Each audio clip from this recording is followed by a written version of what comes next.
Bonjour et bienvenue sur cet épisode de Token Talkers. Aujourd'hui, on a la joie et l'honneur de recevoir Faustine Fleuret, qui est présidente à l'ADAN, l'association de référence qui est en train de lutter, faire avancer les choses en France pour le Web3, blockchain, tokenisation, plein de choses. Faustine, comment est-ce que ça va? Bonjour à tous les 2, bonjour à toutes et à tous. Bah, ça va très, très bien. Je suis ravie d'être invitée aujourd'hui. Merci beaucoup. C'est nous qui te remercions d'être là, de prendre du temps, de venir, expliquer du coup à toute la communauté, à toutes les personnes qui nous écoutent, quel est ton rôle? Comment est-ce que tu en es arrivé là? Et que fait la DAN? Parce qu'il y a encore des personnes qui ne connaissent pas et notre objectif, c'est qu'ils connaissent et qu'ils comprennent à quel point est-ce qu'elle aide, justement, cet écosystème, en France et aussi à l'international, par réverbération, on va dire. J'aimerais qu'on commence un petit peu, par savoir comment est-ce que tu es arrivée aujourd'hui à être présidente de l'ADAN? Quel est un petit peu ton parcours? On a plein de choses à découvrir. Alors, à la base, j'ai une formation de banque finance traditionnelle. Donc effectivement, j'ai ni un background, informatique, ou particulièrement dans l'innovation, dans le numérique. Moi, j'ai fait mes études à la Sorbonne, je suis diplômée de banque finance et mon premier travail, c'était à l'AMF, l'Autorité des marchés financiers. Pas du tout sur des sujets innovation, j'étais sur les matières premières principalement.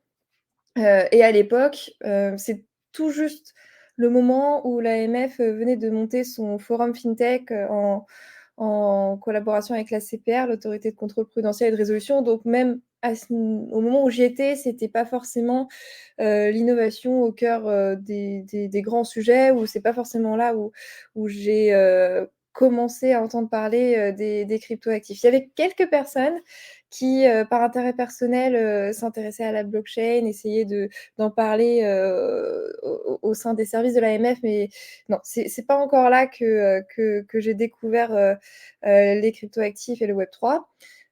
C'est juste après où j'ai travaillé à l'association des marchés financiers, donc en fait une association professionnelle comme la DAN, mais qui représente, les entreprises de marché, les entreprises d'investissement, les sociétés de gestion, et cetera.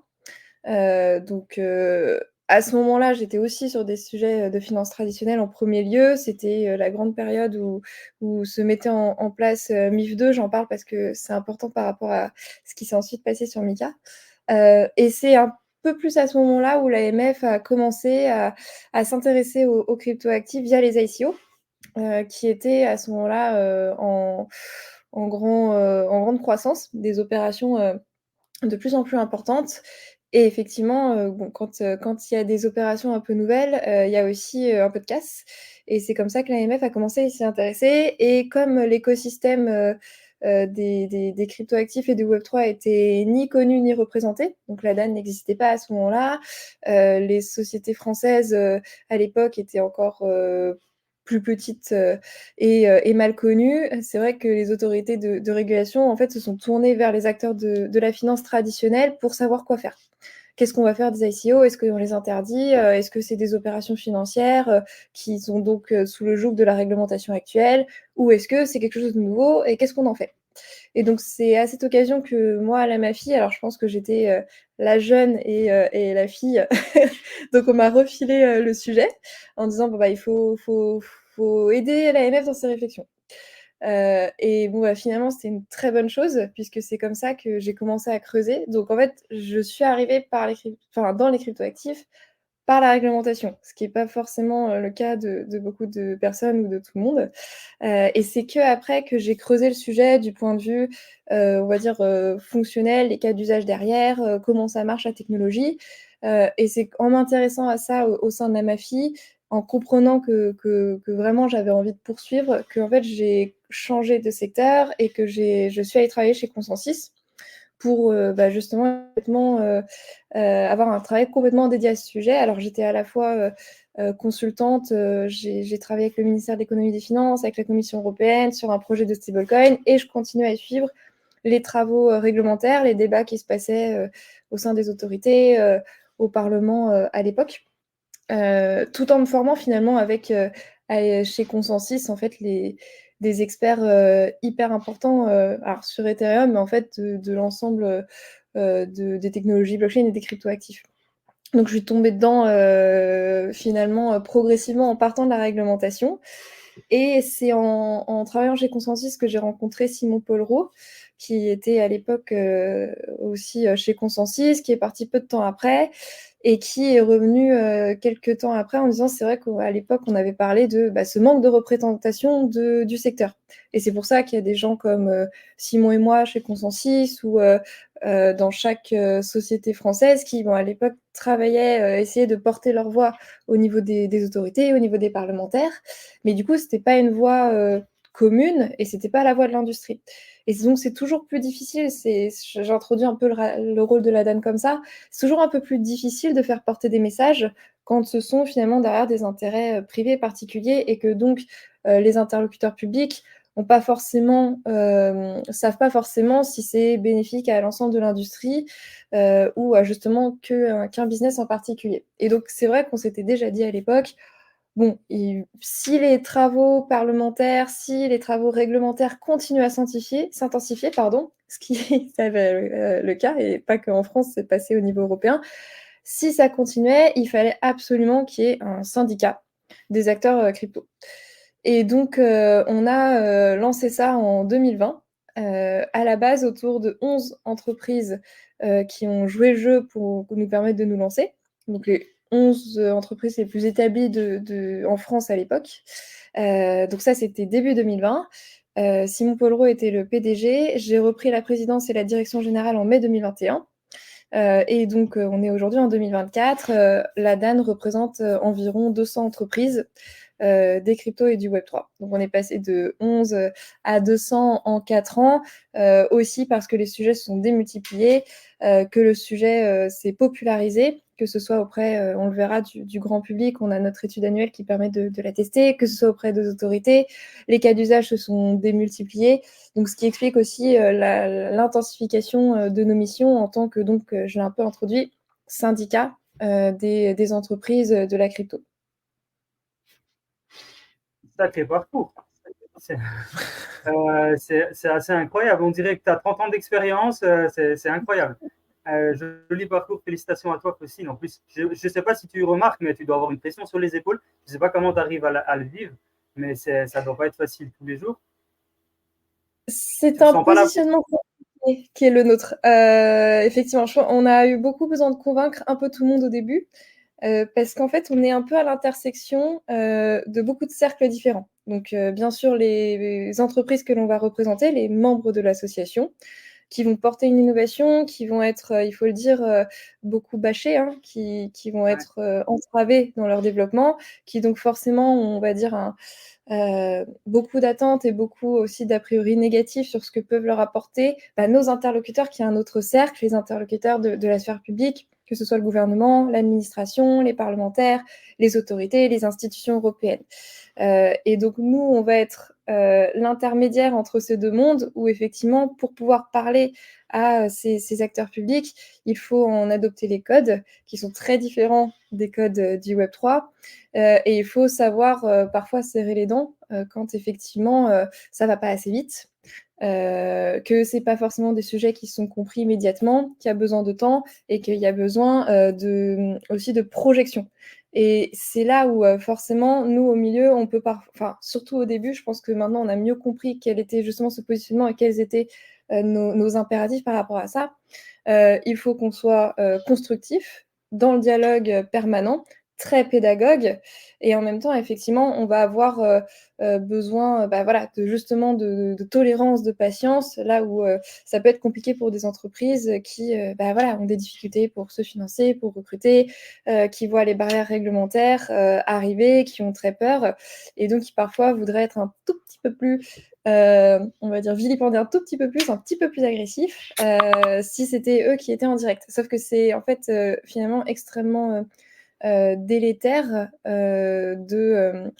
je prends l'exemple, par exemple, sur Mika, hein, quand il y a eu sur Twitter des vagues d'insultes à l'encontre de certains parlementaires européens, parce qu'effectivement, il y avait des craintes sur qu'est-ce qui était envisagé comme type de réglementation au niveau européen. Ça, typiquement, c'est pas constructif et ça va totalement à l'encontre de nos intérêts d'avoir de telles postures. Donc, nous, on a ce positionnement un peu au milieu où il faut qu'on parle à tout le monde, bien sûr à nos membres, il faut qu'on parle aux autorités publiques, aux décideurs publics, il faut qu'on parle à la presse, qu'elle soit généraliste ou spécialisée.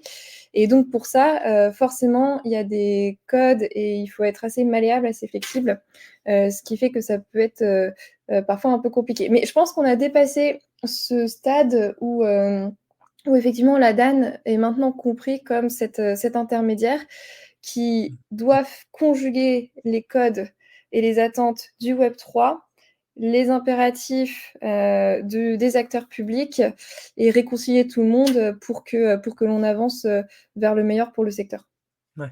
C'est justement là-dessus où j'aurais voulu qu'on fasse, un step back avant de parler de justement, tes objectifs en tant que présidente. C'était pour rappeler un petit peu aujourd'hui, OK, aujourd'hui la DAN en gros, quelles sont ses missions principales? Quelles sont ce que vous faites sur le terrain, au day by day, et après partir sur la vision pour, bah, justement les personnes qui sont en train de te découvrir et sont en train de découvrir, la DAN. On sait que vous avez un site internet qui est ultra complet, il y a plein de choses, on le mettra évidemment en description, mais des fois de l'entendre aussi de la bouche que toi tu verbalises vraiment: «OK, aujourd'hui, nos missions c'est ça, nos valeurs c'est ça, nos objectifs c'est ça», ça peut être super intéressant. Bien sûr. Alors c'est un peu comme ça que je l'ai résumé déjà, mais la DAN, c'est un syndicat puisqu'en fait, on va représenter des acteurs. On va représenter des entreprises et nous, on est le syndicat du Web3, c'est-à-dire qu'on va représenter les entreprises, qui évoluent dans le Web3. Et c'est vrai que ces entreprises, maintenant, elles ont des typologies de plus en plus différentes. Le membership de la DAN, c'est beaucoup, a beaucoup évolué depuis 2020. Donc au début, le Web3, c'était principalement porté par des pure players, des acteurs natifs de l'innovation, des startups ou des entreprises petites et moyennes. Maintenant, le Web3, c'est aussi porté par des acteurs plus établis et des entreprises que l'on va tous connaître. Je pense à Société Générale qui a sa filiale Forge, je pense à Casino qui a Loog et qui développe des projets au sein du groupe, PMU, etc. Donc finalement, les acteurs du Web3 aujourd'hui, c'est beaucoup d'entreprises différentes. Et en fait, c'est aussi ce qu'on porte, c'est que finalement, le Web3, l'innovation technologique qu'il y a derrière, peut être saisie par n'importe quel type d'entreprise dans le contexte de son activité actuelle ou pour développer des nouveaux projets. Donc en tant que syndicat, on va représenter et fédérer cette masse, cet échantillon finalement très hétérogène d'entreprises et de projets. On va le représenter pourquoi? Puisque le cœur de la mission de l'association, c'est d'aider l'industrie à se développer, à croître et donc il faut qu'on lève les barrières à ce développement.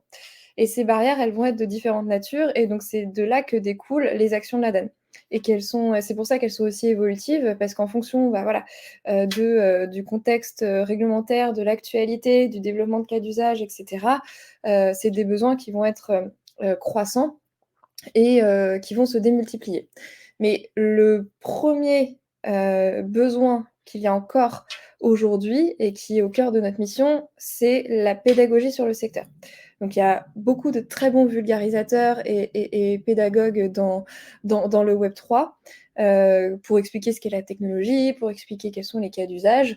Nous, c'est vrai que notre mission par rapport à ces interlocuteurs publics, pourquoi ce sont nos interlocuteurs, hein, c'est parce que c'est eux qui vont permettre de faire les lois, amender les lois, proposer des politiques publiques adaptées au développement de l'économie, etc. Donc c'est pour ça qu'on s'adresse à eux. Je ne suis pas revenue là-dessus, mais en fait, si on veut débloquer des choses, c'est auprès d'eux qu'il faut se référer. Et donc c'est des gens qui, si je parle du gouvernement, si je parle des parlementaires, bon, ils ont plein de sujets à traiter, pas que le nôtre. Et en plus, le nôtre, on est encore en train d'expliquer, c'est une industrie naissante, mais elle a un potentiel énorme, donc il faut être visionnaire, donc il faut absolument s'y intéresser dès maintenant. Mais voilà, c'est des gens qui sont sur beaucoup de dossiers en même temps, beaucoup de sujets en même temps. Le Web3 est un sujet relativement nouveau, il n'est encore pas connu de tous, et donc notre première mission, ça va être d'expliquer qu'est-ce que c'est, que ça existe, qu'il y a des entreprises derrière, qu'il y a une économie avec de la création d'emplois, de la création de valeur, un potentiel énorme et qu'il y a des enjeux macro de type souveraineté et compétitivité de la France et de l'Europe qu'il faut absolument avoir en tête. Donc on a cette première mission-là et c'est finalement normal qu'on commence par là parce que ces gens, ces parlementaires, les personnes de l'administration, gouvernement, ils sont sur tellement de dossiers qu'ils peuvent pas être experts. Ils peuvent pas être experts du Web3. On peut pas attendre ça. En tout cas, c'est complètement irréaliste de penser que on va former des experts du Web3. Par contre, ce qu'il faut qu'on forme, c'est des gens conscients des enjeux du développement du Web3 et qui, une fois qu'ils sont conscients, ils ont un interlocuteur, notamment la DAN, qui va leur permettre, quand ils identifient voilà, qu'il y a un sujet au cœur d'un débat réglementaire ou que nous, on leur amène une proposition, par exemple, voilà, dans le cadre de Pacte 2, on va leur expliquer que ça, ce serait bien de l'intégrer dans la loi pour le secteur. Voilà, une fois qu'ils ont les enjeux en tête, ils savent se tourner vers les personnes qui vont pouvoir les aider dans le cadre de leurs travaux au quotidien sans qu'eux-mêmes soient experts. Encore une fois, on ne peut pas attendre d'eux qu'ils sachent maîtriser tous les sujets sur lesquels ils sont. Par contre, ce qu'il faut qu'on attende d'eux, c'est qu'ils sachent se tourner vers l'industrie et ne pas travailler en chambre. C'est pour ça que, à la limite, que dans le cadre, je sais pas, des premières moutures de la réglementation MiCA, tout soit pas parfait parce que voilà, ils savaient pas que la DeFi ça existe, donc elle est interdite parce qu'ils ont rédigé de telle sorte que c'est interdit. Bon, c'est agaçant, mais on va leur expliquer et ils vont comprendre que effectivement c'est pas souhaitable et ils vont changer. Donc, à la limite, on peut pas. Enfin, c'est pour ça que je parlais de patience et de tolérance. On peut pas s'attendre à ce que tout soit parfait du début. Par contre, ce qu'il ne faut pas, c'est qu'ils travaillent seuls sur des sujets qui concernent l'industrie sans la consulter. Et c'est pour ça que nous, on va être beaucoup plus, on va dire, en colère contre, par exemple, des parlementaires qui vont pas vouloir nous parler, mais qui travaillent sur des sujets qui concernent les entreprises du Web3. Donc voilà, la pédagogie, ça va être notre première grosse mission, parce qu'en général, quand on veut s'intégrer dans des débats réglementaires, la première étape, c'est que les personnes en face comprennent de quoi on parle, avant de parler de comment réglementer. Et en général, ça en découle, parce que si je reprends l'exemple de la DeFi, on a expliqué ce qu'était la DeFi aux institutions européennes, quand on leur a dit, bon là, dans MiCA, vous avez rédigé de telle sorte qu'en fait, si y a des services financiers qui sont rendus sans personne morale derrière, c'est interdit. Donc en fait, si vous faites ça, il y a tout un pan d'une nouvelle innovation qui s'appelle la finance décentralisée, que vous interdisez. Et en fait, si vous l'interdisez, la seule conséquence que ça va avoir, c'est que ça va se développer ailleurs, pas en Europe, et que en fait, on va perdre l'opportunité économique et en matière de souveraineté de développer ceci en Europe. Donc, on a expliqué ce qu'était la finance décentralisée, on a expliqué quel était le potentiel, quels étaient les avantages de laisser cet écosystème se développer en Europe. Et donc, sur cette base-là, ils ont compris et on a pu ajuster le texte de telle sorte que dans le MiCA, la finance décentralisée n'est pas interdite. Ça fait partie des victoires de la DAN sur la réglementation MiCA. Et donc, c'est pour ça que je disais la pédagogie est très, très liée à notre deuxième grosse mission qui est la participation au débat réglementaire et au débat législatif. Il y en a eu beaucoup et très tôt en France, puisque la réglementation des marchés de cryptoactifs, elle a été promulguée en 2019 en France, que la réglementation européenne, on va dire le pendant qui est MiCA, va entrer en application en fin d'année, donc 5 ans, un peu plus de 5 ans après. Donc dans tout ce laps de temps, on a travaillé avec les autorités dans le cadre de leur réflexion. Parce qu'en fait, un texte réglementaire, on a l'impression, voilà, MiCA arrive un peu comme un cheveu sur la soupe ou de façon ponctuelle, mais pas du tout. C'est un travail de très très longue haleine où les autorités vont consulter l'industrie à plusieurs reprises, vont réfléchir entre elles. Nous, il faut qu'on soit présent à chacune de ces étapes. C'est pour ça que c'est très long et c'est pour ça que la DAN se veut porter la voix des acteurs à chacune de ces étapes, parce que c'est tellement chronophage. Déjà que les acteurs publics peuvent pas aller voir toutes les entreprises indépendamment, c'est pas possible, elles n'ont pas le temps. Et que les entreprises et surtout les startups du Web3, elles n'ont pas le temps ni les ressources pour suivre en direct les débats. Donc en fait, c'est nous qui allons le faire en portant la voix de nos membres. Et nous, ce qu'on va avoir besoin, c'est de connaître de la part de nos membres quand il y a un projet de texte, ça vous semble aller? Est-ce qu'il y a des dispositions qui vous semblent contraire par rapport à votre business model qui serait pas possible de mettre en place ou qui va entraver vos projets, etc. Nous, il faut qu'on compile tout ça. On fait une position consensuelle qui se veut être la position du secteur et on va la porter à chaque étape du développement de la réglementation. Et nous, par rapport à toutes ces étapes et toute l'évolution de la réglementation, on va aussi expliquer, bon, bah voilà, là, finalement, ça va évoluer de telle sorte. Donc, on dit à nos membres qu'est-ce qui se passe à au fil de l'eau pour les tenir informés et pour qu'eux-mêmes puissent anticiper dans le cadre du développement de leur projet ou de leur activité, quelles seront les conséquences derrière pour eux en termes de conformité, en termes de process, ce qui leur permet de ne pas se retrouver 6 mois avant MiCA avec un texte qu'ils découvrent et toutes les implications business derrière. Et ça, c'est extrêmement important pour les membres d'avoir cette information, on va dire, privilégiée par rapport à des acteurs qui ne seraient pas membres de la DAN, ne seraient pas au courant de ce qui se passe et vont être peut-être un peu plus surpris par le contenu de nouvelles règles qui vont s'appliquer à eux. Donc voilà, la réglementation et la participation, que ce soit auprès des autorités ou auprès de nos membres à ces débats réglementaires pour tenir informés, pour orienter les débats de la façon la plus favorable au secteur, ça va être aussi une énorme mission. Et après, je vais aller vite parce que je veux pas faire de tunnel comme je suis déjà en train de le faire. Mais voilà, outre la réglementation, il y a beaucoup d'autres dispositions de politique publique pour lesquelles nous, on veut être présents pour les orienter.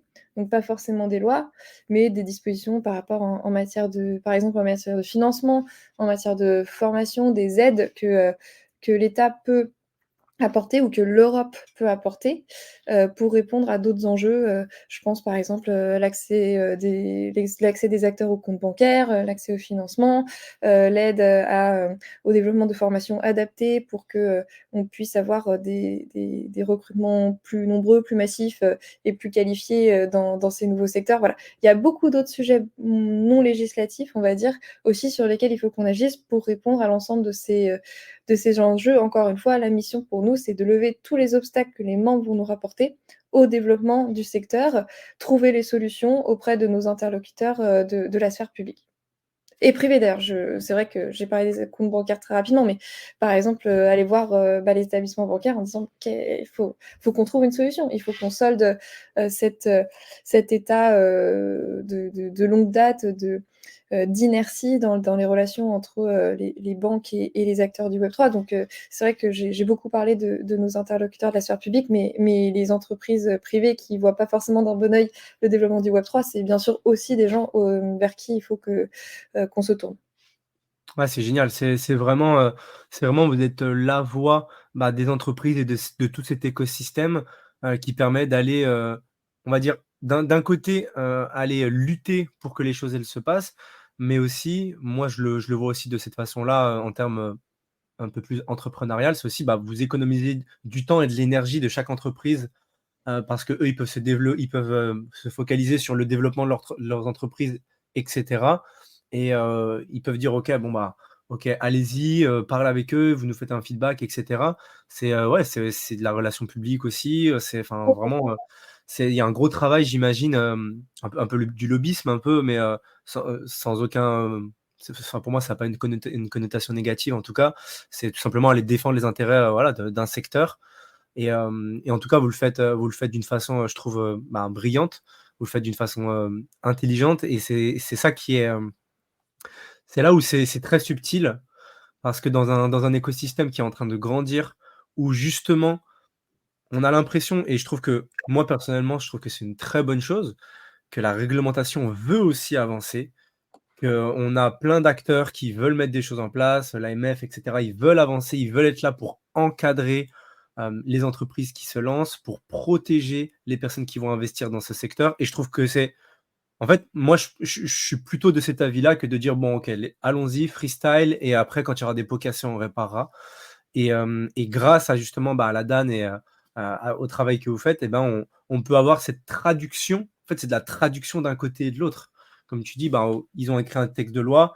En fait, on leur dit: «Ben ouais, ce texte de loi-là, en fait, s'il est appliqué, ça va brider peut-être 30 de l'écosystème». Ils vont aller où? Ils vont aller dans d'autres pays ou en dehors de l'Europe, là où ils peuvent le faire. Donc en tout cas, c'est pour toutes les personnes qui nous écoutent, c'est vraiment un rôle qui est qui est clé, qui est très important. Là, tu parlais de plus de 200 entreprises, mais c'est 200 entreprises qui produisent de la valeur, qui font en sorte que l'économie, elle avance, qui font en sorte que, la France, elle soit pas «à la ramasse» entre guillemets, si je peux parler comme ça, de ce point de vue-là et qu'on puisse aussi, porter, hautement les couleurs du pays en disant: «On est là dans des innovations, on est là, on fait parler de la France, pour de bonnes choses, on développe des choses parce qu'on a des talents qui sont juste incroyables.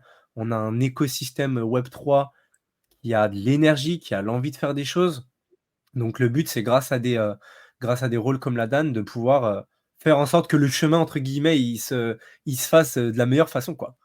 Donc Mais c'est hyper important ce que tu as dit, parce que c'est aussi quelque chose qu'il a fallu faire comprendre, mais je pense que maintenant le secteur en est totalement conscient. je prends quelques secondes pour vous remercier d'être avec nous sur cet épisode. C'est d'ailleurs pour cela que nous aimerions vous offrir notre guide sur la tokenisation. Il est disponible dans le lien en description, vous allez pouvoir apprendre encore plus sur cette révolution.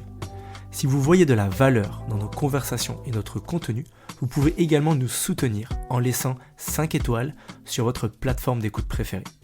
Merci, car grâce à vos évaluations, vous nous aidez à toucher encore plus d'auditeurs passionnés comme vous. Reprenons l'épisode. C'est complètement utopique de penser que le Web3 va échapper à la réglementation. Il y aura de la réglementation. Il y aura des règles, il y aura des exigences. Il y en a déjà en France sur certains types de cas d'usage et la tendance, c'est plutôt que le régulateur réfléchisse à comment réglementer les autres segments du Web3 qui ne le sont pas aujourd'hui. Et en fait, c'est un mauvais point de départ qui a pu être pensé par certains, mais c'est plus le cas aujourd'hui, de penser qu'on peut échapper à la réglementation. Il peut ne pas y en avoir. Et notamment des cas d'usage peut-être plus récents où des personnes se disaient: «Bon, bah, je fais de la DeFi, mais les gens ne connaissent pas la DeFi, donc je vais rester caché. Je fais des NFT, les régulateurs ne connaissent pas les NFT, je vais rester caché». En fait, c'est complètement illusoire de penser que le Web3 ne sera pas régulé dans son entièreté.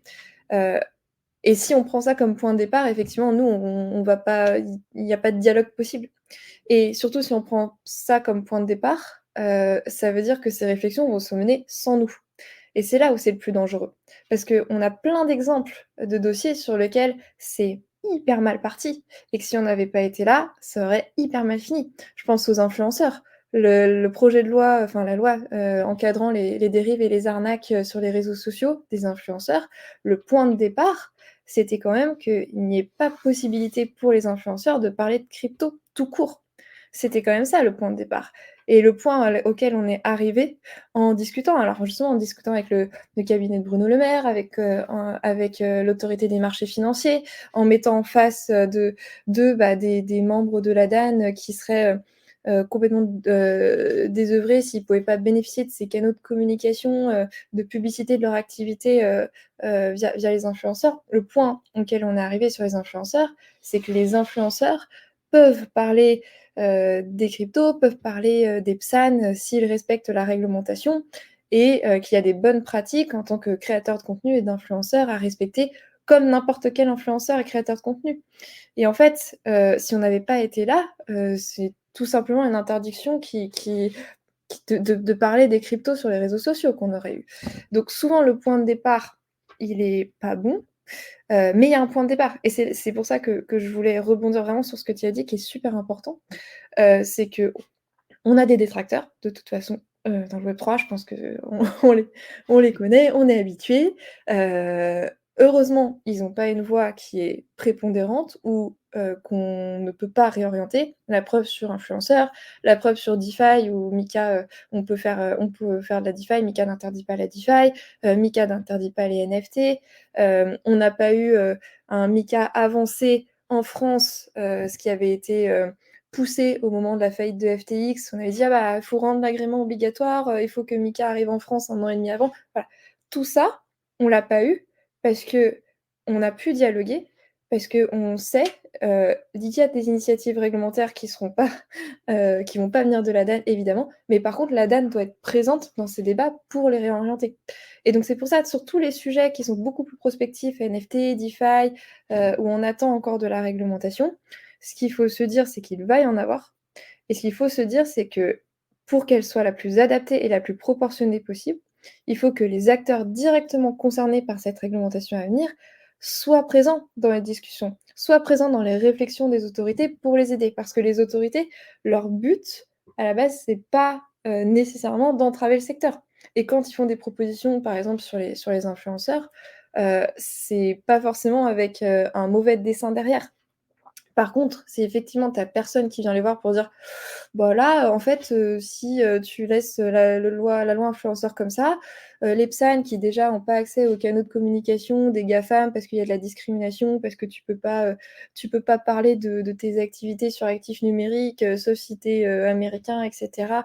C'est difficile, de faire de la communication auprès de canaux privés. Aujourd'hui, il y a, des influenceurs et des créateurs de contenu super réglo, super bon, qui permet de se faire connaître auprès d'une population qui connaît pas bien les cryptos et qui, grâce à ces gens, grâce à ces influenceurs, en fait, se forment parce qu'ils sont pas formés par l'éducation nationale supérieure, ils sont pas formés par la formation continue au sein d'entreprises traditionnelles. Voilà, on a besoin de les séparer. Si tu leur dis pas ça, déjà, ils peuvent pas le deviner, mais surtout, ça veut dire que, ils considèrent que personne n'est là ou que ça convient et donc, forcément, ça n'évolue pas.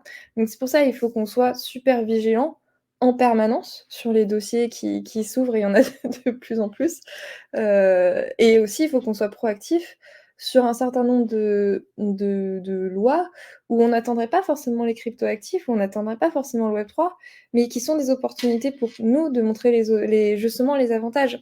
Un exemple, c'est le projet de loi sécuriser et réguler l'espace numérique, qui est un gros projet de loi très il y a beaucoup de dispositions dedans, mais par exemple, il y a là-dedans la volonté de mieux lutter contre l'accès aux sites pornographiques des populations mineures qui n'ont pas le droit d'y aller, mais qui aujourd'hui, en fait, sont totalement exposées à ces contenus, très nocifs, pour elles et aujourd'hui, il y a pas de solution, vraiment efficace pour, empêcher, des mineurs de tomber sur du contenu, que ce soit de façon proactive ou qui soit en réaction, enfin qui tombe sur du contenu de façon inappropriée.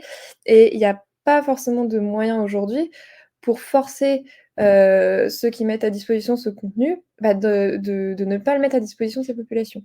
Et c'est à ce moment-là qu'on a expliqué, mais enfin, vous connaissez l'identité numérique décentralisée, vous connaissez les outils grâce aux technologies blockchain qui permettent, tout en respectant la vie privée de personnes qui peuvent accéder à ces sites, permettent par contre de pouvoir entraver à celles qui n'ont pas lieu d'y aller, les mineurs notamment. On peut les empêcher, on peut les identifier et ça peut être à disposition de ces entreprises. Et ça on l'a de façon proactive mis en avant et on a mis en avant des projets français qui développent des solutions qui aujourd'hui ont pleinement l'écoute du secrétaire d'État au numérique par rapport aux enjeux incroyables auxquels ils vont pouvoir répondre. Donc voilà, il faut qu'on prenne, enfin, c'était long pour faire court. La réglementation, elle va exister. On doit être en réaction, donc vigilant tout le temps, mais il faut aussi qu'on soit proactif pour que ces opportunités que l'on vante derrière l'innovation Web3, elles se déclinent concrètement là où on ne l'attend pas forcément ou que des acteurs de la sphère publique ne sont pas forcément au courant que l'on peut l'exploiter. Super intéressant, on voit qu'effectivement le panel de la DAN est il y a beaucoup, beaucoup de choses à faire et beaucoup de choses à développer. Donc, félicitations à vous. On sait que c'est un grand travail tous les jours. Félicitations à toi, félicitations aux équipes qui travaillent tous les jours avec la DAN pour développer ça. Aujourd'hui, c'est vos 4 ans. Un bon anniversaire à la DAN pour ça. Et dans quelques mois, donc au mois de mai, c'était 3 ans au sein de la DAN. Donc, tu représentes quand même une grosse partie de la présidence de la DAN. Quelle est ta vision actuelle de la DAN et de la DAN dans les prochains mois? Effectivement, tu parles de sujets qui sont en train d'arriver. Est-ce que déjà sur la table, il y a des sujets qui sont clés qu'il faut déjà traiter maintenant? Tu parlais de Mika, on sait qu'il y a le DLT, il y a plein de choses qui arrivent aussi. Oui. Quels sont les sujets actuellement qui sont ultra chauds sur la table et ceux qui vont arriver aussi dans les prochains mois? Alors effectivement, ça va faire, 3 ans que je suis présidente de la DAN en mai, mais en fait, j'y suis depuis sa création, donc c'est aussi mes 4 ans, à la DAN, en même temps qu'on Eh ben, fête bon les anniversaire. l'association. Merci. Donc ça fait un petit, enfin, c'est vraiment un peu un bébé, que je vois grandir et beaucoup grandir et effectivement les aspirations qu'on a, elles grandissent à mesure que, on a des membres qui nous font, de plus en plus confiance, et qui ont de plus en plus d'attentes vis-à-vis de nous. Je pense que c'est des attentes qui sont aussi entretenues par, les victoires qu'on a pu, obtenir et donc bon, c'est quand tu parlais de pression, tout à l'heure, je pense que c'est aussi, ça s'entretient aussi, parce qu'il y a une équipe qui fait un énorme travail, mais ce travail, quand il est récompensé, appelle encore plus de travail. Donc, il y a beaucoup, enfin, ma vision par rapport à la DAN, au bout de 4 ans et on va dire sur les années, à venir.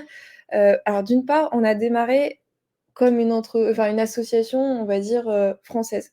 Parce qu'on a commencé, enfin, il faut commencer, s'implanter quelque part, bien sûr. On est à Paris, maintenant on est aussi à Bruxelles.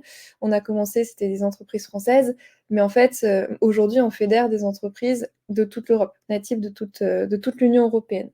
Et donc notre, 1re ambition vraiment, mais qui est pas nouvelle, mais qui a été, revalidée à la rentrée avec, les membres pour notre réunion stratégique de rentrée, que le conseil d'administration, soutient et appuie et valide, c'est qu'on s'européanise et qu'on devienne véritablement l'association européenne. Ce qui est en soi déjà un peu le cas puisqu'on va avoir le plus gros membership, par rapport à d'autres associations qui peuvent exister.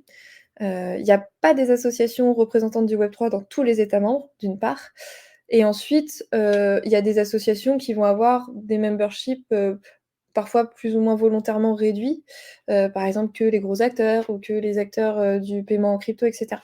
Nous, ce qu'on veut, c'est être fédérateur du Web3 en Europe, donc on veut être l'association européenne qui représente les professionnels du Web3. Donc c'est pour ça que je parlais de notre implantation à Bruxelles. Ça fait depuis octobre, que, j'ai une responsable des affaires européennes établie à Bruxelles directement, donc au plus proche des institutions européennes. Donc ça va être, aussi continuellement, quelque chose, qu'il faut que l'on renforce, que je renforce, que ce soit au niveau des équipes, du bureau de Bruxelles et aussi, bah, du membership, que de plus en plus d'acteurs, européens puissent nous rejoindre. L'autre vision que j'ai, mais j'en ai déjà un petit peu parlé, c'est que le Web3, on parle d'ailleurs du Web3 alors qu'il y a quelques années on parlait, des cryptoactifs, de la crypto. En fait le Web3, c'est de plus en plus de cas d'usage différents et c'est une innovation technologique, les technologies blockchain et les cryptoactifs qui se déploient finalement dans de plus en plus, de segments économiques différents. Donc pour nous, l'enjeu aussi, ça va être d'être, suffisamment représentatif dans la diversité, de ces acteurs et de ces activités. Heu, il y a plusieurs façons de le voir quand je dis, diversité dans la représentation, à la fois dans la typologie des acteurs, puisque aujourd'hui le Web3 ça va des startups à des grands groupes cotés qui vont s'en saisir. Et nous, le but, c'est que ces grands groupes ou ces 2 grandes licornes qu'on va avoir en France, ce soit finalement les premières par rapport à ce terreau de petits acteurs que nous, on veut porter pour devenir des champions. Donc on fait un peu le grand écart finalement dans, les entreprises que l'on doit représenter, que l'on doit porter et qui doivent se développer en France. Donc dans la typologie d'acteurs, d'une part, il faut qu'on représente, l'ensemble de ces acteurs et qu'on porte des messages qui sont, cohérents pour l'ensemble des acteurs et donc aussi, par rapport, au cas d'usage, on a beaucoup plus conscience et notamment même au niveau de la sphère publique des cas d'usage financiers qui existent, grâce au marché de cryptoactifs. C'est les plus connus, on va dire, c'est les plus développés avec les plateformes, et notamment les intermédiaires de marchés centralisés de cryptoactifs. Ce qui est moins connu, c'est tous les nouveaux cas d'usage, on va dire non financiers, que le Web3 permet de développer. Et donc il faut à la fois qu'on, fasse prendre conscience parce que c'est bénéfique pour tout le monde finalement, de montrer que le Web3 c'est, heu, un nouvel internet de façon globale, quel que soit, le segment économique, que c'est une innovation technologique qui se déploie partout, donc qu'elle est globale, et qu'elle emporte finalement n'importe quel type d'acteur qui veut s'en saisir. Et que donc derrière, ça va représenter demain en termes de création d'emplois, de création de valeur, de refonte de nos paradigmes financiers et économiques, c'est un sujet majeur et qui doit intéresser tout le monde. Qui doit intéresser tout le monde, au niveau des acteurs publics et au niveau des acteurs privés. Beaucoup d'acteurs privés qui n'ont pas encore forcément conscience qu'eux aussi, ils peuvent être touchés par cette vague d'innovation et qu'en fait, ils ont le choix. Soit ils la prennent et ils s'en saisissent et comprennent les opportunités de, bah, l'exploiter pour eux, soit ils vont la subir avec une concurrence, alors que l'on espère une concurrence, européenne de champions natifs, de petites startups qui ont réussi, à se déployer. Le plus problématique, ce serait que ce soit de la concurrence, d'acteurs, étrangers, parce qu'on n'aurait pas suffisamment développé notre propre tissu de champions en France, et en Europe. Donc voilà, il faut qu'on soit représentatif aussi par rapport à tous ces cas d'usage et finalement, si on veut parler un petit peu plus, voilà, de cas d'usage non financiers, ça se voudra être, extrêmement bénéfique aussi à l'écosystème, on va dire, financier, des cryptoactifs. Surtout qu'on est encore en train de faire face à des préjugés, des idées préconçues, une image négative parfois sur le Web3 parce que c'est considéré que comme de la spéculation. Ça existe encore, hein. Il y a encore beaucoup de gens qui connaissent, les cryptos, en premier lieu par cette idée-là. Donc il faut qu'on la déconstruise et c'est aussi parce qu'on va mettre en avant d'autres types d'usages, hein. Je parlais de l'identité numérique tout à l'heure, on peut parler un peu mieux des NFT, voilà. Enfin, c'est en faisant prendre conscience et en dédiabolisant un petit peu, le Web3 qui se veut être une innovation, universellement utilisable, qu'on va pouvoir porter des messages beaucoup plus impactants, pour tout le monde. Donc voilà, on va dire c'est nos 2 axes enfin 2 visions, les 2 axes de la vision que je porte, c'est qu'on s'européanise de plus en plus et qu'on se diversifie de plus en plus pour être une association qui pèse de plus en plus parce que, on va être capable, de faire le lien finalement dans le Web3 entre le développement de beaucoup de sous-segments différents mais qui convergent vers, l'atteinte d'objectifs, macro, communs sur, enfin, j'ai déjà parlé de la souveraineté numérique, de la compétitivité de l'Europe, puisque le Web3, bah, ça se développe aussi dans d'autres régions du monde et ça, c'est parce que l'ensemble du Web3, sera porté au niveau français et européen que l'on y arrivera.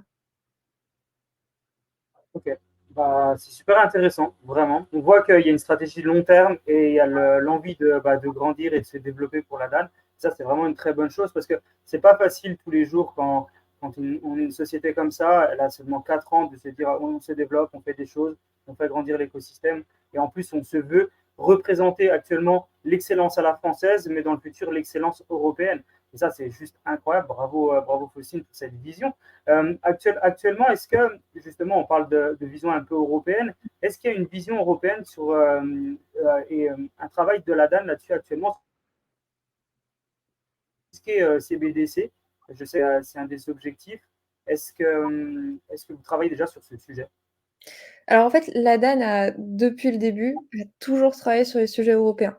Donc c'est pour ça que je disais, on a commencé en s'implantant en France parce qu'il faut bien s'implanter quelque part et on connaissait l'écosystème local. Mais bon, déjà, on s'est jamais appelé association française. Notre site, c'est pas adan.fr, c'est adan.eu. Voilà, on a toujours eu cette vision de toute façon, ces champions français, on veut que ce soit des champions européens. Et de toute façon, l'innovation, elle est transfrontière. Donc en fait, on a toujours travaillé sur, les sujets européens du départ et en 2020 quand on s'est créé, moi, le premier sujet que j'ai traité quand j'étais directrice, relations institutionnelles, bah, c'était MiCA. Parce que c'était vraiment, le tout début où la Commission européenne, commençait et ça s'appelait pas MiCA, commençait à réfléchir à, bah, qu'est-ce qu'on fait de ces nouveaux marchés? Est-ce que les cryptoactifs, c'est des instruments financiers? Est-ce qu'il faut créer une nouvelle réglementation et cetera? Donc voilà, on a toujours été, présents sur la scène européenne. On l'est d'autant plus maintenant qu'on est implanté à Bruxelles et que j'ai une équipe plus importante pour suivre, l'ensemble des travaux. L'avantage qu'on a en étant quand même implanté et représentatif de l'écosystème français, majoritairement, c'est que la France impulse, ce qui se passe à l'Europe. MiCA, c'est très, très inspiré de la réglementation des PSAN que l'on a fait en France. Donc c'est inspiré parce qu'elle existait, mais c'est inspiré aussi parce que la France, dans les acteurs impliqués, donc au niveau du Conseil de l'Union européenne notamment, la France est très très écoutée et a une voix très experte qui porte énormément. Donc le fait que ce soit une posture ancrée avec Mika, aujourd'hui ça se déploie dans l'ensemble des autres sujets qui sont traités au niveau européen. Et la stratégie de la France depuis PSAN, c'est que sur tous les autres débats, préempter au niveau français pour inspirer au niveau européen. Ce qui est un peu piégeux, parce qu'en fait, ça veut dire mettre en place des règles un peu en avance de phase par rapport au reste de l'Europe. Si ces règles elles sont trop lourdes, ou si tu fais pas attention à contrer la concurrence étrangère déloyale, tu défavorises ton propre tissu d'entreprise locale. Mais en même temps, c'est pour ça que ça peut être une bonne chose, tu les habitues ou tu les prépares à des standards qui sont européens et donc elles sont d'autant plus prêtes que les autres acteurs européens. Donc en fait, si tu le fais bien, ça peut être super, mais si tu le fais trop durement, ça peut être complètement contre-productif. Donc la France a choisi d'avoir cette stratégie-là puisque bon, sur Mika, elle a fait le régime PSAN et on le voit, hein, influenceurs, c'est pas du tout un sujet européen, mais l'Europe va se saisir de l'encadrement des influenceurs. La France, aujourd'hui, réfléchit à un encadrement du gaming Web3, ce qui va être un sujet porté beaucoup plus tard par l'Europe. Mais donc, en travaillant au niveau français, et ce qui nous permet d'avoir un double levier, hein. Le mieux on fait au niveau français, le plus simple ce sera de l'avoir au niveau européen derrière, puisque la France, et c'est plutôt un cercle vertueux, va être de plus en plus et va être de plus en plus écoutée sur ces sujets, puisqu'elle a été la plus en avance et elle est aussi aujourd'hui considérée comme, alors au niveau de ses autorités, les plus expertes et au niveau de son écosystème, le plus dynamique en Europe. L'écosystème français des entreprises Web3 est considéré comme le plus important et le plus dynamique au sein de l'Union européenne. Donc, on a ce double levier qui est une chance pour nous en tant qu'association de base française, mais en fait une association européenne déjà un peu dans les faits et surtout en devenir. Donc, alors, tu parlais des CBDC par exemple, parce qu'il y a beaucoup de sujets européens sur lesquels on travaille actuellement. Parce que Mika, contrairement à ce qu'on pense, c'est pas tout à fait fini. Donc, il y a encore beaucoup de textes qui sont attendus. Il y a beaucoup de travaux et beaucoup de consultations qui sont lancées aujourd'hui par les autorités européennes auxquelles on participe. Si je reprends du coup le sujet sur lequel tu m'interroges, à savoir les CBDC, ça fait aussi plusieurs années qu'on discute avec les autorités et notamment la Banque centrale européenne et la Commission européenne sur ce projet d'euro numérique. D'une part parce qu'au début, il n'avait pas forcément une forme très précise, mais que par contre, on a tout de suite constaté, identifié et rapporté la menace pour nous qui est la plus importante, à savoir que l'euro numérique soit considéré comme un substitut des stablecoins euros. Aujourd'hui, ce qu'on a expliqué, et ce sur quoi on est extrêmement vigilant, il y a déjà très, très peu de stablecoins euros par rapport aux stablecoins dollars. Or, il est d'intérêt, pour l'Europe, en fait, que nous développions des stablecoins euros émis par des acteurs européens. Parce que ce qu'on voit, c'est que si nous, on le fait pas, ou si on n'encourage pas les acteurs européens à le faire, et ben, il y a des acteurs américains qui émettent des stablecoins euros. Donc on n'est pas sûr que ce soit quand même, mieux si je suis un gouvernant, français ou européen comme développement. Pourquoi est-ce qu'on a eu pourquoi cette crainte, elle existe? Parce que finalement, les projets de CBDC, c'est d'abord des réactions, au Libra/Diem/plus rien de Facebook, puisqu'aujourd'hui, c'est un projet qui est enterré. En pensant, en fait, c'est peut-être parce qu'il y a pas une CBDC qu'on peut permettre, qu'il y a des stablecoins, des initiatives privées de nouveaux types de monnaies et paiements sur les réseaux blockchain qui se développent. Sauf que ce qu'on explique, c'est que ni dans le calendrier, ni dans les finalités, stablecoin et CBDC, sont identiques. Au contraire, ce sont des choses qui sont complémentaires. On peut très bien comprendre que, par exemple, pour, des institutions bancaires et financières, et encore, elles y sont pas hyper favorables, une monnaie de banque centrale fasse plus, permette d'être un point d'entrée pour le développement, de services financiers sur la blockchain. Par contre, les stablecoins, on en a besoin maintenant, On a beaucoup d'acteurs qui utilisent des stablecoins dollars dans le cadre de leur activité ou pour évoluer dans la DeFi parce qu'ils ne trouvent pas de stablecoin euros, mais qui seraient ravis d'utiliser des stablecoins euros et ça faciliterait beaucoup la vie de l'écosystème européen. Et bon, a priori, dans les prochaines années, on va pas voir une MNBC circuler dans l'écosystème DeFi. En tout cas, on s'y attend pas trop. Donc nous, à la limite, le gros message qu'on va avoir et qu'on porte auprès de la BCE, qu'on porte auprès de la Commission européenne, notamment parce qu'ils sont en train de penser à comment on encadre cet euro numérique. Et quel euro numérique, hein, parce qu'on parle de l'euro numérique wholesale, retail, enfin, en plus, il y en a plusieurs qui sont aujourd'hui portés. Mais c'est ne pas le faire au détriment des stablecoins euros.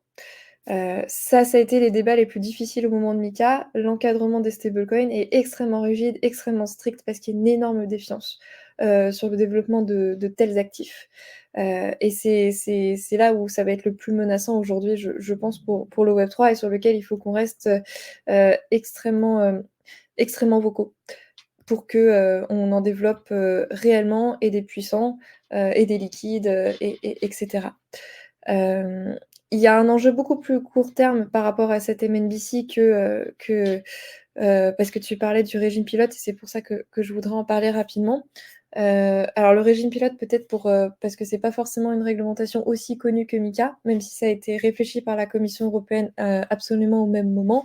Le régime pilote, ça se veut être un laboratoire d'expérimentation pour des entreprises qui veulent développer des marchés primaires et secondaires d'instruments financiers tokenisés ou security tokens.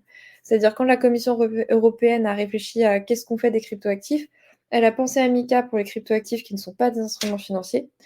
Et par contre, et c'est ça, il faut le noter, c'était beaucoup impulsé par l'autorité des marchés financiers, donc l'AMF en France, les instruments financiers tokenisés sont des instruments financiers au titre de la réglementation, donc ça c'est pas couvert par MiCA, c'est pas des nouveaux instruments financiers.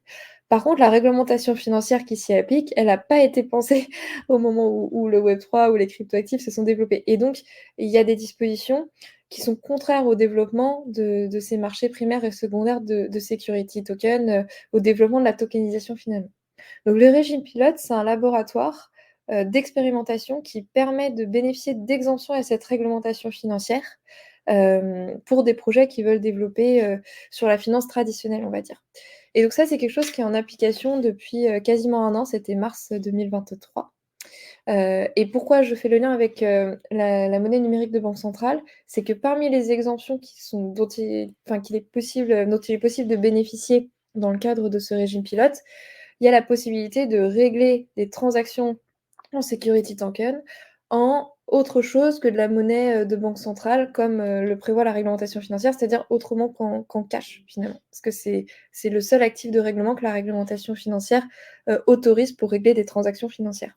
Et donc le laboratoire qu'est le régime pilote se veut permettre l'utilisation de stablecoin ou de MNBC pour régler les transactions en security token. Problème, stablecoin, on n'en a encore pas, puisque c'est des stablecoins qui doivent être autorisés par MiCA, et MiCA n'est pas en application, donc en fait, on n'en a pas. Et on n'a pas de monnaie numérique de la BCE non plus. Donc en fait, le régime pilote qui est en place depuis quasiment un an, cette exemption qui est parmi les plus importantes dont les acteurs voudraient bénéficier, en fait, elle est matériellement, en pratique, impossible. Elle n'est pas praticable, puisqu'il nous manque les stablecoins, il nous manque les MNBC. Donc, ce qui nous permet de rappeler que souvent, il y a la théorie, et c'est vrai que ça marcherait super bien, mais il y a la pratique. Et en fait, une monnaie numérique de la Banque centrale européenne, on ne l'aura jamais déployée avant des années. Et surtout sur ces problématiques de transactions wholesale utilisées par des institutions financières et pas des transactions entre particuliers. Donc voilà, nous, la MNBC, c'est un sujet que l'on suit de très près parce que c'est déjà bloquant par rapport au régime pilote dont je vous parlais. Et surtout, il faut absolument que ça n'entrave pas le développement des stablecoins euros, qui sont un pilier fondamental pour le développement de l'écosystème Web3 en général et un pilier fondamental de notre souveraineté numérique et monétaire européenne demain. C'est fou Tu vois, il y a quelque chose que tu as dit, moi, qui m'a fait réagir, c'est que, ouais, on parle là de plusieurs années avant avoir un stable, en tout cas une monnaie numérique, émise par les banques centrales. Alors que j'ai l'impression, en tout cas mon ressenti, c'est que ça va arriver plus vite. Mais du coup, d'après après ce que tu dis, bah, du coup, ça me fait douter évidemment. Tu penses que les points les plus bloquants et qui sont parce qu'au final, niveau technologie, ils peuvent avoir tout à leur disposition quand même, enfin, c'est assez facile de le faire. C'est est-ce que la seule barrage, ça serait juste l'aspect réglementaire, et application? Parce que enfin, si c'est pas la techno, qu'est-ce qui peut bloquer? Parce qu'on peut se dire: «Bon, OK, le retail n'est pas prêt». OK, bon, ça va s'adapter, ça va s'adopter petit à petit. C'est quoi du coup le point le plus bloquant, selon toi? Ou est-ce que tu sais quel est le point le plus bloquant, en fait? Bah, en fait, d'une part, il faut repréciser qu'une monnaie numérique de banque centrale, le support technologique n'est pas forcément la blockchain. Donc le choix technologique que peuvent faire des banques centrales quand elles développent des monnaies numériques, c'est pas forcément, les technologies blockchain. Auquel cas, et ça serait très, très problématique, si demain, la BCE veut développer, un euro numérique, pour les institutions financières, si c'est pas un format cryptoactif, bah, en fait, ça sert à rien au Web3 et ça sert à rien dans le cadre du régime pilote.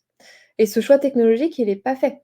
Que ce soit sur, Ah ouais, l'euro, wholesale ou que ce soit sur, l'euro, c'est pas tranché. retail, sous C'est format pas tranché numérique. encore. Ouais, Non, c'est pas pas du tout. tranché. Mmh. C'est numérique, mais c'est numérique. Oui, c'est Voilà. Et oui, il y a peu de questionnants sur quel sera le choix de la technologie et c'est certainement le dernier choix qui sera fait dans le design, de l'euro numérique. Que ce soit au niveau, retail, ou au niveau wholesale. Donc déjà, il faudra qu'on voit si c'est un cryptoactif ou si c'est pas un ouais, cryptoactif. Ensuite, il y a, aussi le cadre dans lequel cet euro numérique, encore une fois, retail ou wholesale, je fais des réflexions, enfin, je grossis, pour que ce soit plus simple dans la discussion, mais dans quel cadre et qu'est-ce qu'on peut faire avec cet euro numérique? C'est pour ça que je disais tout à l'heure, par exemple, avant qu'il y ait un euro numérique, de la BCE qui circule dans la DeFi, bon, on peut attendre un petit peu, on n'est pas sûr.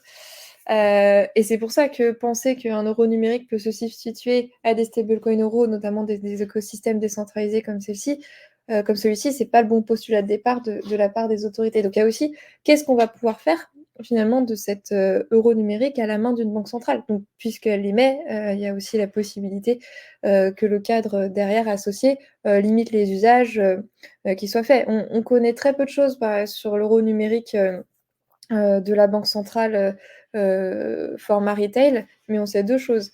Ça passera par le système bancaire, donc il y a pas de question de désintermédiation, bancaire pour que le citoyen ait accès directement à l'euro numérique directement à la banque centrale, dans les comptes de la banque centrale. Ça c'est pas question. Et il y aura des limites, de détention, qui sont aujourd'hui de 3 000 € de détention, d'euros numériques, sur les comptes, des citoyens. Pour éviter, c'est un peu la crainte de l'écosystème bancaire, qu'il y ait une fuite des liquidités, des comptes bancaires vers l'euro numérique, retail. Donc on sait très peu de choses, mais il y a quand même, des petits indices, comme quoi, on pourra pas faire, enfin ce sera pas non plus la grande liberté, d'utilisation de l'euro numérique. Donc, c'est même avant en fait le contexte réglementaire qui pour moi est plus problématique pour les émetteurs de stablecoin parce que l'émission de stablecoin est réglementée par MiCA, et comme je le disais, les règles de MiCA sont extrêmement strictes. Donc pour moi, à la limite, les enjeux réglementaires sur les stablecoins, c'est comment les acteurs vont réussir à se conformer à des règles aussi dures que celles que MiCA met en place pour l'émission de stablecoin. Et pour l'euro numérique, pour moi, il y a effectivement plutôt en fait, à quoi il va ressembler. Parce qu'aujourd'hui, on sait très peu de choses. On sait très peu de choses sur l'euro numérique de la BCE Retail et on sait très peu de choses sur l'euro numérique Wholesale, sur lequel travaille notamment la Banque de France, mais qui pourrait être utile pour le régime pilote. Sauf que le régime pilote, ça fait 1 an qu'il est en place. Il a une durée de vie soit de 3, soit de 6 ans. Donc en fait, malheureusement, on va perdre beaucoup de l'avantage du régime pilote par rapport à cette exemption dont je parlais, utiliser des actifs natifs des blockchains pour régler des transactions. On va perdre beaucoup de l'avantage du régime pilote parce que dans les temps, on n'a pas de solution à disposition. ouais, c'est Ok. incroyable. Incroyable, ouais, j'avais C'est pas c'est du tout eu cette, ouais, cette vision. Je te laisse avancer Jean, mais juste, ouais, en tout cas, moi, ouais, tu apportes des informations, très précieuses, que j'avais pas eu, vent, notamment la limitation et c'est vrai que c'est marrant parce que moi, je commence avec le constat de dire: «Bon, bah, la techno, on sait» entre guillemets, alors que ouais, non, pas du tout. La techno, c'est peut-être qu'ils vont créer, leur blockchain, à eux ou leur techno, qui sera pas du tout la blockchain et puis qui ouais, oui, qui sert à rien du coup au Web3 quoi. OK. Waouh! Intéressant, Il y très a, il y a- intéressant. il y a vraiment un enjeu, effectivement, c'est fou parce que on dirait presque qu'il y a de la désinformation parfois. C'est-à-dire que les infos qui transmettent, alors pas de la DAN, hein, bien sûr, mais en fait de l'écosystème qui parle, qui spécule. Après, c'est un monde un peu de spéculation aussi, qui parle, qui spécule, qui dit bon, dans tous les cas, dans quelques mois, il y a les monnaies de banque centrale, tout sera sur la blockchain, on pourra tout faire, en fait, que pas du tout. Donc, merci Faustine d'éclairer la gouverne de pas mal de gens parce que je pense qu'on n'a pas tous le bon niveau d'information et ça, c'est vraiment super important. Et au niveau des implications dans le secteur des crypto-monnaies, parce qu'on sait que voilà, il y a de plus en plus de choses qui se font dans le secteur de crypto, de plus en plus de blockchain qui se développent. Comment on est au niveau de la DAN sur la sécurité liée aux crypto-monnaies? Alors, je sais qu'il y a l'AMF avec qui travaille énormément, qui, elle, est là pour sécuriser surtout les, euh, les utilisateurs, les investisseurs. Vous, la DAN, vous avez quoi comme rôle dans le secteur des crypto-monnaies? C'est Quand tu dis pareil, ça, tu accompagner les sociétés. ah oui, de mise enfin, pour le respect de la réglementation, tu veux dire? Par L'accompagnement mmh. effectivement des sociétés là-dedans et expliquer qu'il y a des sociétés qui vont peut-être créer des choses dans l'écosystème crypto-monnaie qui sont peut-être pas encore régulées. Comment tu accompagnes cette partie-là? Alors d'abord, quand on a des membres qui nous rejoignent, la première question que l'on va poser, c'est: «Est-ce que votre activité», alors à ce stade, on demande: «Est-ce que c'est une activité sur actifs numériques?» Puisque c'est les seules activités, crypto qui sont réglementées, en France à ce stade. On leur demande pour savoir si soit ils sont en cours, d'être autorisés auprès de l'AMF, soit s'ils le sont déjà. Parce que s'ils sont en cours, pour nous, c'est important de le savoir. Une, activité qui, a besoin d'être enregistrée, en France auprès de l'AMF, ça veut dire que l'acteur en question, il n'a pas le droit, bah, par exemple, de communiquer ou de rendre déjà ses services. Donc pour nous, déjà, c'est important de le savoir parce que ça peut être important de le dire aux membres en question, qui peut-être ne le sait pas. Parce que je pense qu'il y a encore peut-être beaucoup moins, mais des personnes qui savent pas forcément qu'est-ce que ça veut dire d'être réglementé en France et quelles sont les conséquences. Donc pour nous de le dire et surtout de savoir que c'est un acteur qui lui doit être accompagné sur, son autorisation auprès des autorités. Donc, bon déjà nous, ce qu'on fait en premier, c'est être conscience de, quel est l'état de mise en conformité et besoin de mise en conformité, de nos membres. Ensuite, effectivement, j'ai beaucoup parlé de notre action au niveau de la réglementation, aspect, influence, orientation des débats. J'ai un peu moins parlé de l'aspect accompagnement de nos membres, mais qui est effectivement très important. Par exemple, en 2021, on avait publié un guide préparatoire pour les acteurs qui devaient se mettre en conformité avec la réglementation PSAN en France. Donc on a beaucoup travaillé à l'époque avec, notamment l'autorité des con de contrôle prudentiel et de résolution, la CPR, qui a la charge de superviser les PSAN sur la partie lutte contre le blanchiment et le financement du terrorisme. Donc on a beaucoup travaillé avec eux pour préparer un guide à l'attention, de nos membres PSAN, afin qu'ils comprennent opérationnellement, parce qu'il y a la théorie et la pratique, encore une fois, opérationnellement, comment on se met en conformité. Donc ça, c'est un guide qu'on actualise actuellement, puisque, les standards ont évolué et qu'on complète aussi puisque, ça vous a pas échappé, l'an dernier, il y a eu renforcement de la réglementation des PSAN, donc un enregistrement renforcé, qui, inclut des dispositions nouvelles. Donc, ça, c'est des guides pratiques, que l'on met à disposition de nos membres. Ensuite, on travaille avec nos membres dans le cadre de réunions de travail, au sein de comités, au sein de groupes de travail, grâce auxquels on va identifier les problèmes et grâce auxquels on va, mettre en place les actions nécessaires, pour les aider. Donc ça peut être, de l'information en direct sur le comité parce qu'on nous a demandé: «Bon, bah, pour tel besoin, j'ai pas compris», donc on va faire des sessions de formation en interne. On va mettre en relation aussi avec, j'ai bonne personne au sein des autorités, parce qu'il y a aussi ça, soit AMF, soit SPR, soit d'autres types d'autorités, soit aussi avec des prestataires qui vont donner des outils qui permettent, la bonne mise en conformité, de ces PSAN. Parce que les PSAN, ils ont besoin, voilà, d'outils d'analyse transactionnelle, ils ont besoin de prestataires d'audit et cetera. C'est un écosystème qu'ils connaissent pas forcément, donc nous aussi, on va se faire l'intermédiaire pour que de la même façon, opérationnellement, ils trouvent les solutions, ils trouvent, les produits, les acteurs dont ils ont besoin. Et tout ça est évolutif, bien sûr, avec, la réglementation. Donc là, la réglementation française, elle est en place. MiCA va être en place. Là, notre enjeu principal sur MiCA qui entre en application à la fin d'année pour les PSAN, c'est d'une part la transition pour des acteurs enregistrés en France qui, vont passer, qui vont devoir se mettre en conformité avec le niveau européen. Comment on fait pour faciliter la vie de ces acteurs qui ont déjà fait des choses au niveau français? Éviter qu'ils refassent, des process qui sont coûteux, qui prennent du temps, que ce soit pour eux ou pour les autorités, hein. Trouver les passerelles, mettre en place les passerelles nécessaires pour leur faciliter la vie. Et puis il y a les acteurs qui sont pas encore, encadrés, qui eux qui ont besoin tout de suite de se mettre en conformité avec le niveau européen. Actuellement, on est encore en train de travailler avec les autorités européennes parce qu'il manque des textes techniques qui permettront, aux PSAN de comprendre, qu'est-ce que ça veut dire, dans MiCA de respecter telle règle. C'est pour ça que tout à l'heure je disais MiCA est pas fini. MiCA a été adopté, on a le règlement qu'on appelle le texte de niveau 1. Sauf qu'en fait, un texte de niveau 1, ça va te dire ce qu'il faut faire. Par exemple, ça va te dire, eh bien, il faut, reporter, il faut mettre en place une politique tarifaire pour son client, ou il faut mettre en place une politique de conservation, claire, et en informer le client. Ça peut être un exemple. Ça, niveau 1. Mais en fait, ce que ça te dit pas, parce que ça va pas dans le détail, c'est pas le rôle du niveau 1, ça te dit pas, c'est quoi les informations dans une politique de conservation? Quel est le format? Quels sont les délais pour la mettre, à disposition? Où est-ce qu'il faut le mettre, hein, sur le site, dans le contrat, machin, machin. Donc en fait, tous ces détails techniques opérationnels, c'est le rôle des textes de niveau 2, de les préciser. Et en fait, c'est des textes qui aujourd'hui ne sont pas encore sortis parce que les autorités européennes de supervision doivent les préparer, donc notamment, l'ESMA, l'Autorité européenne des marchés financiers. Et en fait, c'est véritablement ces textes qui sont nécessaires aux PSAN pour savoir comment tu te mets en conformité. Donc il y a eu plusieurs vagues de consultation de l'ESMA sur ces textes techniques qu'on appelle aussi des RTS, peu importe.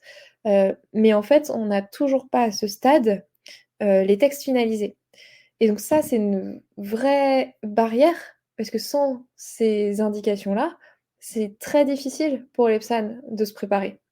Et c'est pour ça que nous, on presse aussi pour que ces textes soient disponibles le plus tôt possible. Parce que par contre, l'échéance à laquelle MiCA va entrer en application et va s'appliquer, celle-là, elle va pas bouger. Donc ça, on va dire, c'est le mur. Et il faut que le plus de temps en avance, on puisse donner aux acteurs les indications nécessaires pour se mettre en conformité de façon opérationnelle. Et l'enjeu est d'autant plus important pour les émetteurs de stablecoin parce que MiCA entre en application pour les PSAN fin d'année, je disais, donc décembre. Pour les émetteurs de stablecoin, c'est juin. Donc c'est demain. C'est dans 3 à 4 mois. C'est littéralement impossible, sans les indications techniques, pour les acteurs d'être prêts en juin. Un émetteur de stablecoin qui sera prêt en juin, ce sera extraordinaire et ça voudra dire qu'ils ont carburé vraiment énormément, et vraiment ça va être vraiment très difficile pour être prêt dans les temps. Et ça s'est vu, hein, pour le coup des réglementations où il y avait une entrée en application prévue. Je pense à MiF 2 dont je vous parlais tout à l'heure et je vous avais dit, j'ai pas refait le lien, mais pourquoi, j'ai parlé de MiF 2? C'est parce que MiCA est très, très inspiré de MiF 2 et que la France, s'est inspirée de MiF 2 quand il a fallu réfléchir à son régime. Mais à l'époque où je travaillais à la MAFI, et où, MiF 2 se mettait en place, l'échéance, enfin l'entrée en application a été reportée d'1 an parce que justement ces textes techniques pour MiF 2 dont on avait besoin, il y avait une quarantaine de textes, hein, et pour MiCA c'est à peu près pareil, hein. On a énormément de textes en attente. Ils étaient pas prêts à temps pour que des établissements qui sont là pour le coup, des banques, des institutions financières, donc pas des gens avec des petites ressources, des petits moyens et des petits effectifs. Même pour ces gens-là, c'était impossible d'être en conformité dans les temps, sans les textes. Donc pour moi, l'enjeu en 2024, pour les acteurs qui vont devoir se mettre en conformité avec MiCA et c'est là où nous, il va falloir qu'on soit extrêmement présents à ce moment-là. On est extrêmement présents pour que les réflexions se passent bien au niveau des autorités européennes, les aider dans la rédaction des textes. On est encore dedans, hein. Il y a encore un texte là qui est en consultation jusqu'au 29 avril, donc on est présent auprès des autorités pour les aider, mais il va falloir qu'on soit aussi extrêmement présent pour nos membres, pour, une fois les textes prêts, une fois les dépioter, les aider à comprendre comment faire, et potentiellement il va falloir, je sais pas, discuter avec d'autres types de prestataires parce que pour telle règle et ben, on a besoin de tel outil. Enfin, c'est comme sur l'enregistrement renforcé, hein.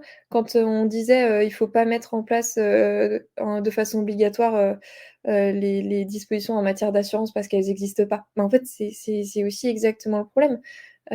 Si, on demande aux acteurs quelque chose en décembre qui existe pas aujourd'hui, une assurance en responsabilité civile professionnelle adaptée à des activités de PSAN, en fait, on a beau dire que la réglementation elle s'applique en décembre, matériellement parlant, pratiquement parlant, il y a des choses qui ne pourront pas être, mises en place et ce sera pas la faute des acteurs. Donc il y a tout cet accompagnement et ces alertes permanentes qu'il faut qu'on continue de faire auprès des autorités et par exemple sur l'assurance, heureusement, le fait que l'on explique, donc l'an dernier, que ça n'existe pas, ça a permis de pas être mis dans l'enregistrement renforcé. Parce qu'il y a encore besoin de discuter avec les compagnies d'assurance, il y a encore, du travail de ce côté-là. Il faut encore pousser, les acteurs de l'assurance à proposer de tels produits.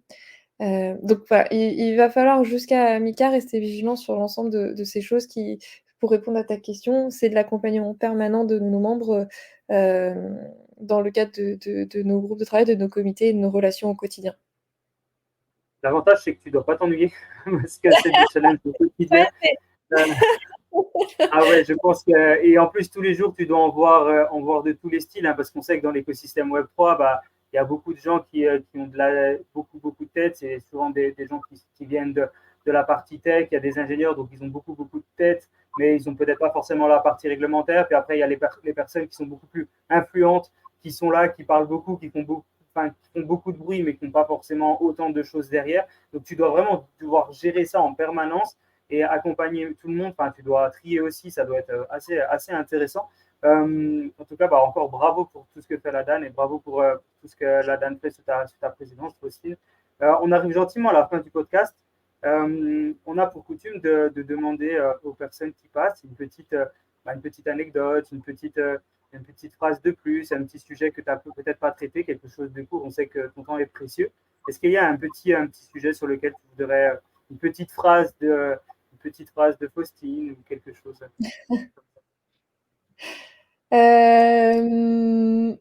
Peut-être. C'est important.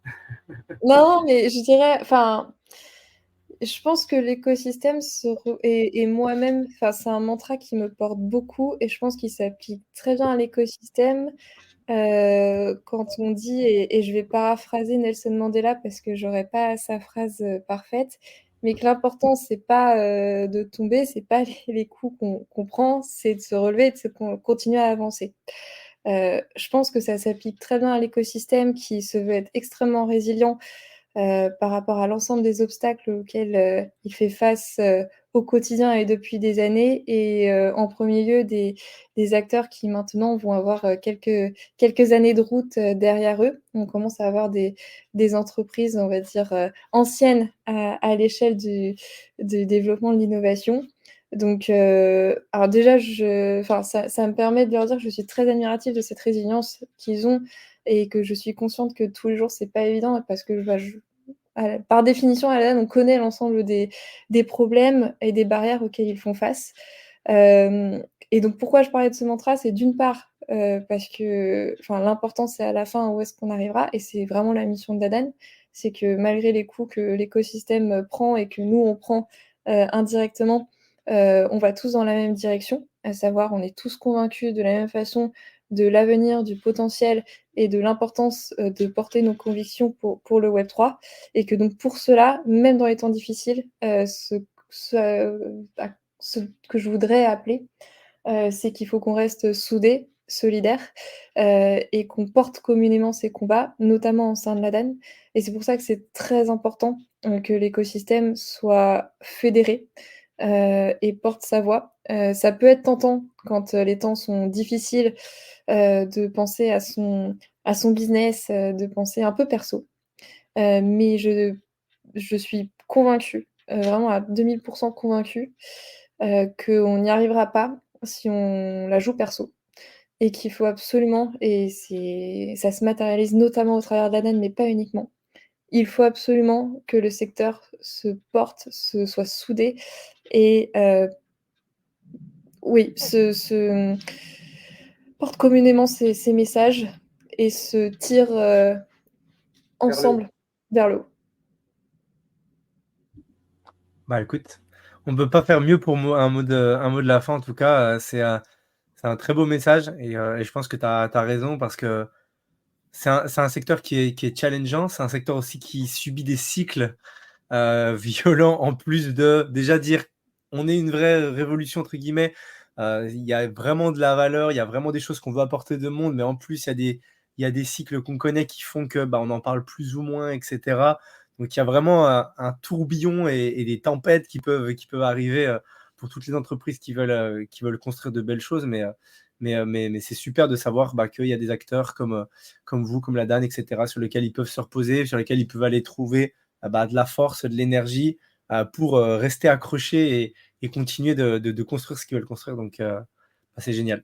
Génial en tout cas bravo pour tout ce que tu fais, Faustine et bravo à la DAN vraiment pour le job. On a eu l'occasion de même nous avec Jean, de voir encore plus à quel point, votre rôle il est juste essentiel dans l'écosystème donc bah, c'est génial.